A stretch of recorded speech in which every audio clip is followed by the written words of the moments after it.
Bonjour à tous et à toutes, ici Nicolas Lehoux et bienvenue à une nouvelle réflexion jovialiste.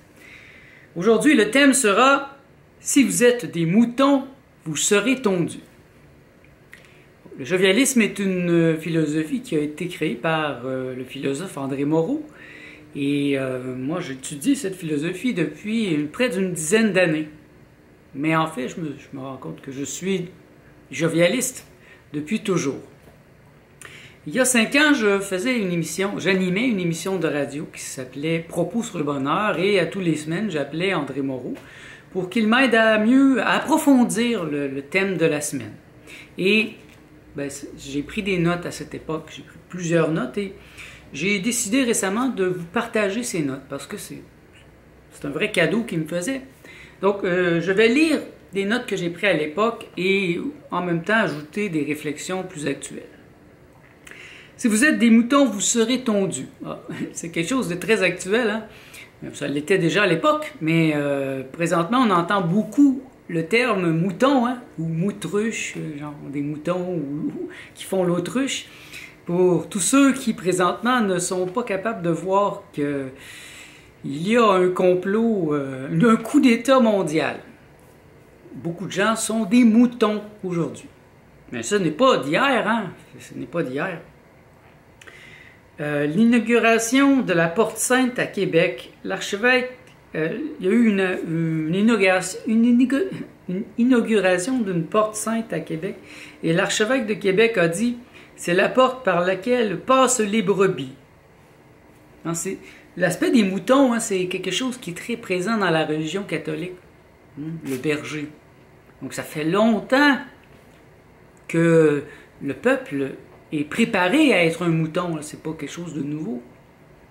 C'est enseigné, même dans la religion, lorsqu'on allait à l'école, hein, quand on était encore enfant, vous vous rappelez, on vous parlait qu'on était une brebis, puis que le berger allait nous mener, mais le berger nous mène à l'abattoir, hein, un berger. Il ne perd pas son temps juste pour le plaisir comme ça, là, il y a une finalité. Il y aura toujours des gens qui s'identifient à ce qui est petit, stupide, médiocre. On peut tenter d'élever quelqu'un, mais il va toujours se remettre à l'endroit où il croit à ce à quoi il pense de lui-même.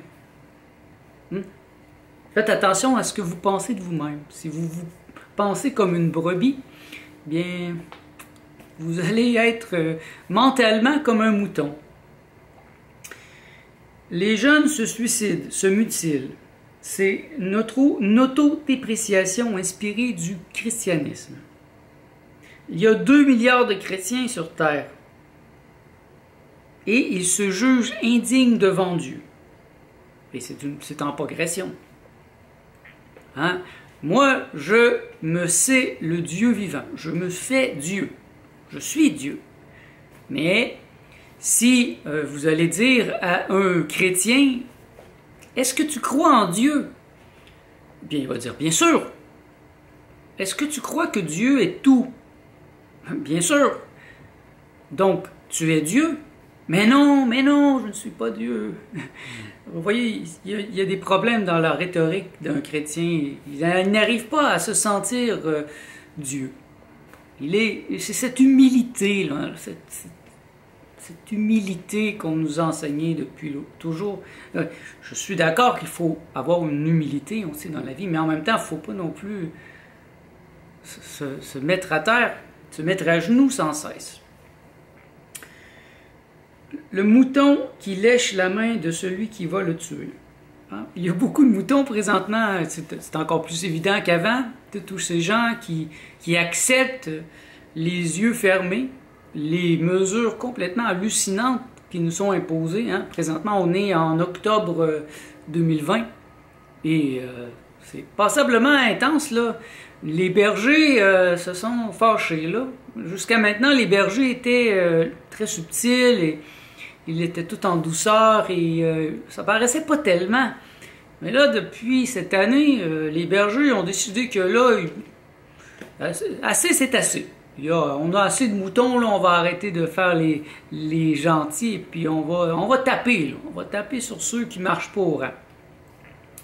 Et ceux qui semblent le plus favorisés dans un système comme ici, ou dans un système communiste en Chine, bien, ce sont les moutons.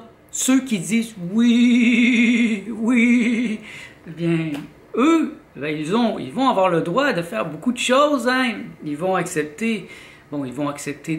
de mettre le masque plusieurs heures par jour, 8 heures par jour, et quand il va y avoir la vaccination, ils vont l'accepter, ils vont faire vacciner leurs enfants, et puis eux autres, mais ils vont avoir le droit de voyager, ils vont avoir le droit d'aller acheter certaines choses, de se déplacer, mais ils vont être malades.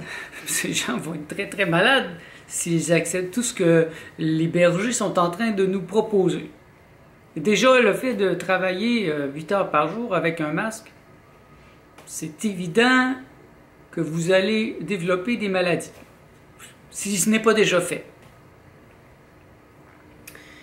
On doit cesser d'être à genoux devant la souffrance en disant que c'est bon pour nous. Parce que ça, c'est de l'ignorance. Mais c'est quelque chose qu'on nous a enseigné. Moi, c'est ce que mes parents m'ont enseigné, c'est ce que l'Église m'a enseigné, hein, de me mettre à genoux et de souffrir. Parce qu'il faut mériter le bonheur, hein, il faut mériter l'attention de Dieu. On ne peut pas être heureux sans souffrir. Ça, c'est une grave erreur. On peut très bien être heureux sans souffrir. Parce que la souffrance, elle émousse, elle gâte la lame, elle émousse les perceptions. Hein. Quelqu'un qui souffre beaucoup est très réactif et puis il est tourmenté. Moi, ça me donne l'exemple que j'ai, c'est quand je suis malade, si j'ai une grippe ou si j'ai une petite maladie, une petite blessure, bien ça m'arrive des fois de perdre patience avec ma compagne, alors qu'elle est gentille avec moi et de bonne humeur. Donc quelqu'un qui souffre est moins patient, il est plus impitoyable. Heureusement, j'arrive à faire un retour sur moi-même parce que je ne suis pas un malade chronique, mais j'imagine quelqu'un qui est très malade pendant longtemps. Puis c'est sûr que ça affecte la personnalité. La religion, c'est le lavage de cerveau permanent au nom d'un Dieu abstrait. C'est le traficage de cerveau. Moi, j'ai pris plusieurs années à me reprogrammer. C'est la programmation, la métaprogrammation. Et moi, j'ai utilisé les psychédéliques, j'ai utilisé mon art aussi. Ça a été beaucoup de travail. C'est un travail sur moi-même. Je n'ai pas accepté de me faire laver le cerveau. Et je me rappelle, j'aimais vraiment pas ça, aller à l'église, aller à la messe quand j'étais jeune. Mais mes parents étaient très insistants. Hein, tous les dimanches, on allait à la messe. Et là, je me suis fait une blonde, hein, une copine à 15 ans. Et puis là, elle m'a dit, c'est pas nécessaire, t'es pas obligé d'y aller, t'as juste à leur dire. Puis ça l'a réveillé en moi quelque chose. Puis là, j'ai dit à mes parents, là, je veux plus aller à l'église. Ça m'emmerde. Et c'était vraiment emmerdant. Et ils ont fini par accepter. Ça a été difficile, mais j'étais catégorique. Ça ne me sert à rien. Je ne veux plus aller là-bas. Et pour moi, la religion, c'est similaire à la politique. D'ailleurs, si vous remontez dans le temps, la création de la religion et de la politique, c'est un peu en même temps dans l'histoire. Il y a encore certains pays sur cette planète où les deux sont encore un dans l'autre, hein, où les grands leaders spirituels sont aussi les grands leaders politiques. Ça, c'est un extrême danger. Moi, je suis spirituel. Je suis un être spirituel et je crois beaucoup plus à la spiritualité parce que la spiritualité, c'est un message unificateur partout dans le monde. Hein. Quelqu'un qui est spirituel va dire « je suis un avec tout, je vibre avec tout ». Alors que quelqu'un qui est vraiment religieux va généralement dire « mon Dieu, là, il est meilleur que le tien ». Mon Dieu, c'est le seul vrai Dieu. Et c'est diviseur, ça divise la religion sur cette planète. Donc à la poubelle, la religion, et surtout cette religion chrétienne qui enseigne à être un mouton. et à demander au berger, bien sûr, de nous guider. Un exemple qu'il m'avait donné, ben, c'est les orignaux, les baleines. Hein, ça se peut que le leader du troupeau soit un peu off. Et puis là, il part dans une direction. Hein, vous avez certainement vu aussi des buffalo, des buffles, non, des bisons en français, hein, où les Indiens avaient cette technique. Ils poussaient les bisons dans un canyon. Hein, où les baleines, il suffit que le leader soit off et il se ramasse sur... Il s'échoue. Les autres vont tous le suivre.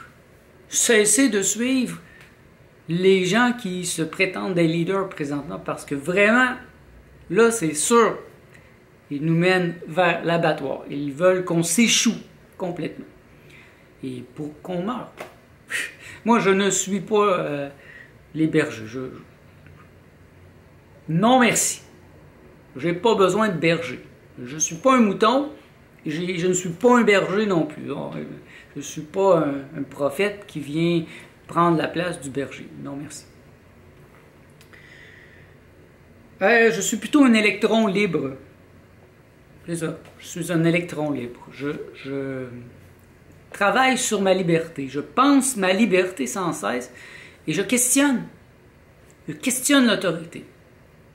Pense par moi-même et je questionne par l'autorité. Je questionne l'autorité et pour moi, ça c'est quelque chose que je veux vous inspirer à faire. Surtout présentement où c'est extrêmement vital de penser par vous-même. Parce que quand vous pensez par vous-même, de toute façon, si vous êtes en train d'écouter cette vidéo, vous pensez par vous-même, je suis certain à 99% des chances, parce que sinon, vous avez déjà arrêté après 1 minute ou 30 secondes. La religion est la généralisation douteuse du message d'un prophète. Moi, j'ai étudié les grands maîtres spirituels et je veux dire, Jésus n'était pas un chrétien, Bouddha n'était pas bouddhiste. Ils n'ont jamais enseigné à les suivre dans une religion écrite et finie. Je ne pense pas, moi. C'est pas ce que je pense. Tiré de la Bible, je suis le bon pasteur. Le bon pasteur donne sa vie pour ses brebis. C'est dans Jean. Mais moi, je sais très bien que la Bible a été écrite par l'appareil manipulateur plutocratique. La Bible, je veux dire, elle a été écrite, je pense, en araméen, et puis là, après ça, elle a été traduite en grec, je pense. Après ça, elle a été traduite en latin. Et là, elle est retraduite en français. Vous ne pensez pas qu'il y a des pertes à certains points, puis il n'y a pas des prêtres qui ont changé l'écriture de l'original. Je pense que c'est ça. C'est évident que les versions de la Bible qu'on a aujourd'hui sont des versions de propagande. C'est de la propagande pour l'appareil manipulateur plutocratique, parce que la religion, l'Église, fait partie de cet appareil plutocratique. Vous allez voir, bientôt, l'Église va tomber. Il y a beaucoup de gens très très haut placés, dont le pape, qui vont se faire arrêter pour des crimes contre l'humanité. Vous allez voir. Se laisser manger ou tondre la laine sur le dos, c'est être exploité ou volé. Ne vous laissez pas manger la laine sur le dos ou tondre. Si vous êtes un mouton, ben vous produisez de la laine. Beaucoup de gens aujourd'hui ne se rendent pas compte à quel point on se fait voler. Ils payent leurs impôts avec le sourire et ils ne se rendent même pas compte que finalement ça ne revient jamais au peuple, ça ne revient jamais à nous, ça monte directement en haut chez les banquiers, des gens extrêmement riches qui nous volent, qui nous prêtent de la fausse argent, qui font de l'argent sur cette fausse argent. Il faut rembourser cette fausse argent. C'est un vrai crime, un puissant crime, et je souhaite que bientôt ça soit mis en lumière. Mais bien sûr, les moutons ne voudront pas le voir. J'en connais des moutons. Vous en connaissez tous. Il y en a plein présentement. Ils sont de plus en plus agressifs, hein, parce que les gouvernements, la presse, ben, les crainquent. Se servent d'eux comme une arme. Et ça, c'est pas C'est pas quelque chose qui est très facile à accepter, là. Sortir de chez moi maintenant devient une épreuve de force.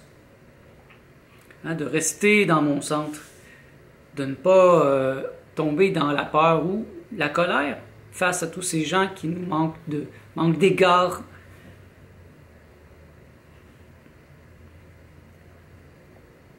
Un petit proverbe français. Folle est la brebis qui au loup se confesse.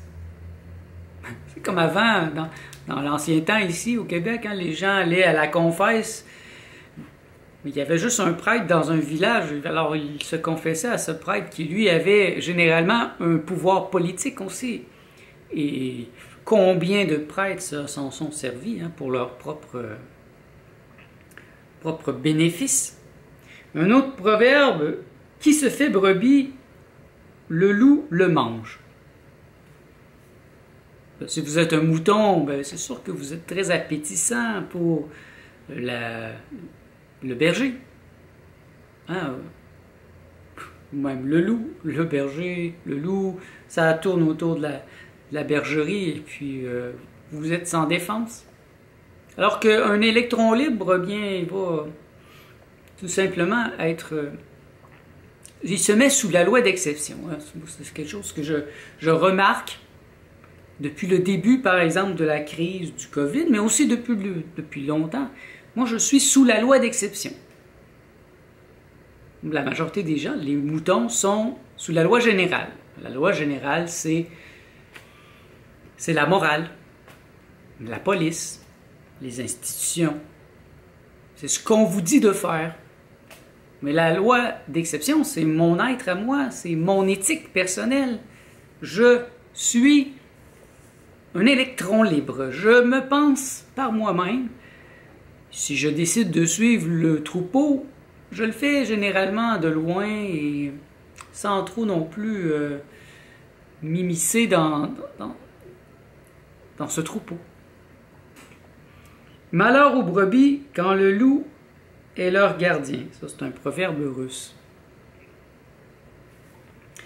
Si vous êtes des moutons, vous serez tondus. Rappelez-vous ça. Marquez-le donc sur votre mur ou quelque part pour que les gens qui vous côtoient puissent le lire. Parce que j'en suis certain, vous n'êtes pas un mouton vous-même. Après 16 minutes de réflexion philosophique aussi profonde, vous ne seriez pas ici. Moi, je pense que c'est toujours important de suivre ma voie. C'est ce que j'ai fait depuis toujours et ça a toujours été une voie qui avait rien à voir avec la majorité.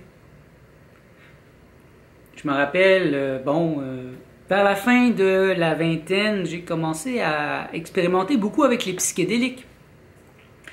Et puis, les psychédéliques, c'est pas quelque chose qui est très bien vu dans la francophonie. Les francophones ne sont pas très psychédéliques. Il y a beaucoup d'informations en anglais, mais en français, franchement, c'est un peu pauvre. Et moi, je me suis lancé dans ça à pieds joints. Et j'ai commencé à étudier le sujet parce que ça me semblait être une très, très bonne méthode de me reprogrammer et d'ouvrir ma spiritualité, d'ouvrir mon troisième œil, d'avoir un éveil spirituel. J'ai pas eu beaucoup d'aide, j'ai eu pratiquement l'aide de personne et surtout pas la compréhension. Hein. Il a fallu que je crée des groupes de discussion et là j'ai rencontré des gens qui pensaient comme moi.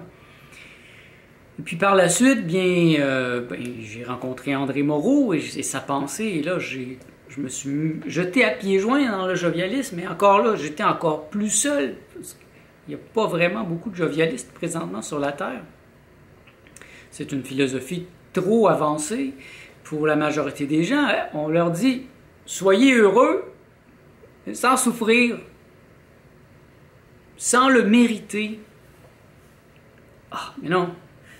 C'est trop difficile, parce que ici, au Québec, c'est des moutons. Les gens sont comme un gros troupeau, là, et il ne faut pas sortir la tête. Si on sort un peu la tête, ouf, on se fait couper. Il y a beaucoup d'exemples comme ça. André Moreau a été un exemple qui a sorti complètement la tête du troupeau, et puis il y a à peu près 15 ans, 20 ans, ils ont arrêté de l'inviter. Ils ont donné un coup de grâce avec une entrevue avec Julie Schneider, une entrevue qui avait pour but justement de l'attaquer, de le compromettre, mais il était trop intelligent. Alors, Julie Schneider s'est levée, elle est partie en colère. Moi, je vous suggère d'écouter cette entrevue, Julie Schneider, le point J, avec André Moreau, et vous allez voir. Il n'était pas du tout un mouton. Il ne s'est pas laissé tondre la laine sur le dos. Il a plutôt montré que c'est une femme qui a vraiment pas un niveau d'intelligence très élevé et surtout qui est corrompue. Elle était à la solde des plutocrates. Elle l'est encore. J'ai vu cette semaine un tweet de sa part, de Julie Schneider, qui disait aux gens de prendre l'application COVID pour le traçage. Moi, je suis sûr qu'elle ne le prendra jamais parce qu'elle sait ce qui se passe en arrière. Elle est connectée. Mais elle va demander aux gens de le faire. Et ça, c'est la malhonnêteté des bergers, qui sont aussi des loups. Les bergers protègent contre les loups, mais ils ne sont pas mieux parce qu'en fait, en bout de ligne, ça donne que tu te fais tuer pour ta viande ou ta laine.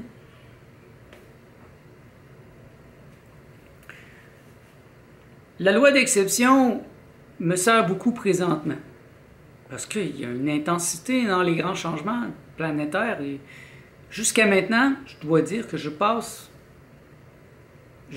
suis invisible. J'arrive à passer par des chemins que la majorité des gens ne peuvent même pas concevoir. J'ai mis mon masque peut-être 3, 4 fois jusqu'à maintenant. J'ai trouvé plein de manières d'éviter de les mettre. Et je passe inaperçu. Et beaucoup d'avantages. En fait, il y a un grand bénéfice pour moi présentement de toute cette crise, alors que la majorité des gens font faillite, que ça va mal pour eux, qu'il y a des tensions. Eh bien, moi, je vis au sommet de ma tour, au 29e étage, avec une vue magnifique sur le Mont-Royal, et c'est la paix. Je me suis rapproché de ma compagne. On vit maintenant en synchronicité. On est synchronisés. On se couche ensemble, on se lève ensemble, on mange en même temps.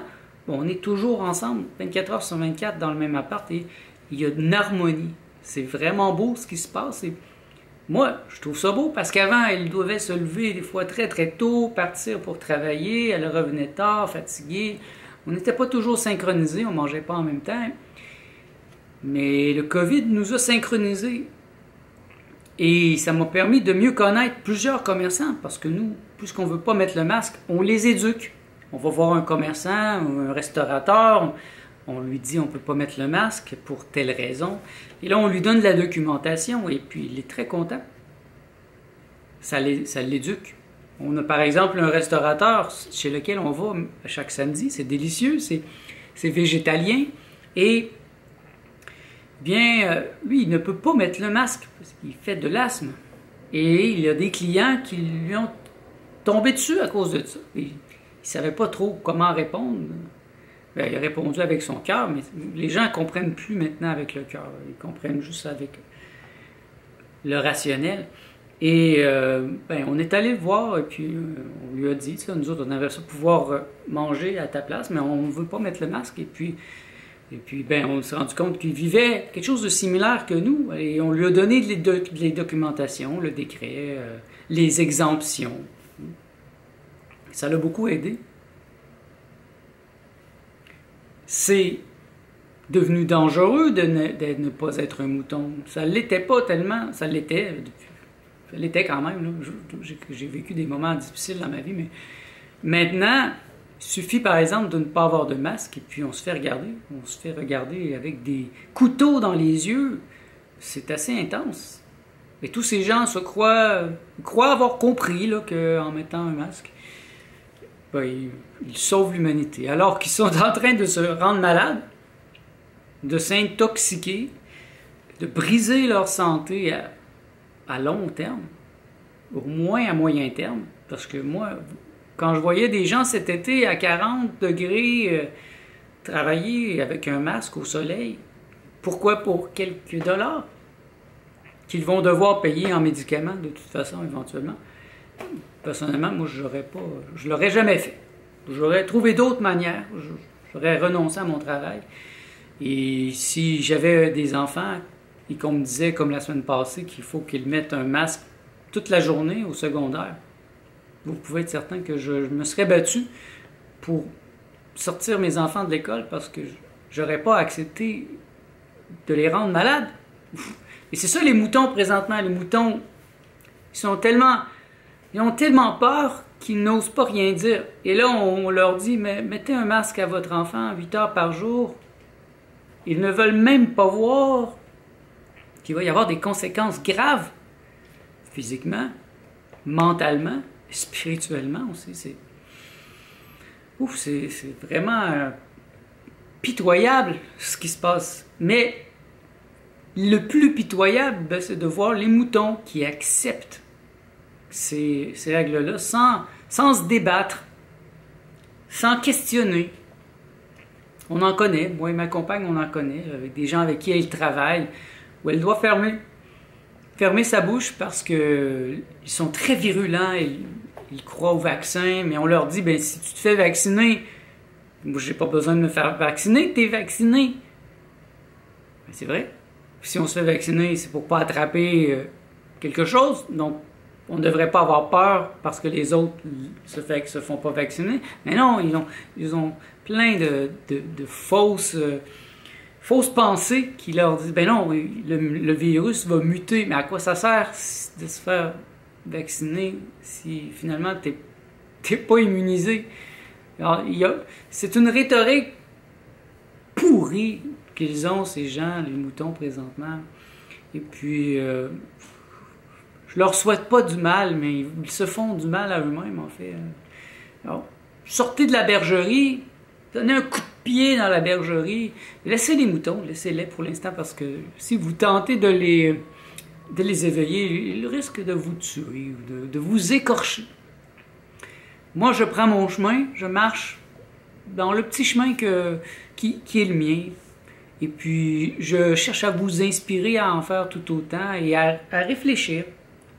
Réfléchissez sur ça. La réflexion philosophique est le meilleur moyen de passer à travers les épreuves présentement parce que c'est votre intelligence que vous aiguillonnez et votre capacité de jugement. Apprenez à juger, à bien juger. Et si vous voyez un berger, ben partez dans la direction contraire. Ne le laissez pas vous mettre la main dessus. Voilà. Je souhaite que ça vous inspire à être plus intelligent, plus beau et libre. Soyez des libres penseurs, mes amis. Je vous souhaite tout le bien que vous pensez de moi.